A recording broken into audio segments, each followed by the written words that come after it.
নমস্কার। আমার মা আমাকে একটা গল্প বলেছিল যে লং টাইম আগো ইন্ডিয়া নাকি পরাধীন ছিল। পরাধীন মানে তো আমি জানি না। মা বলল পরাধীন মানে হলো নো ফ্রিডম। তখন নাকি আমাদের ইন্ডিয়ার কোনো ফ্রিডম ছিল না। কেউ ভয় কিছুই বলতে পারতো না। ব্যাড থিংস এর এগেইনস্টে কেউ কিছুই করতে পারতো না।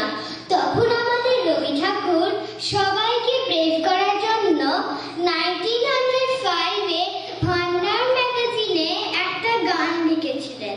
ওই গানটা পরে আমাদের সবার ফেভারিট হয়ে গেল। ওই গানটা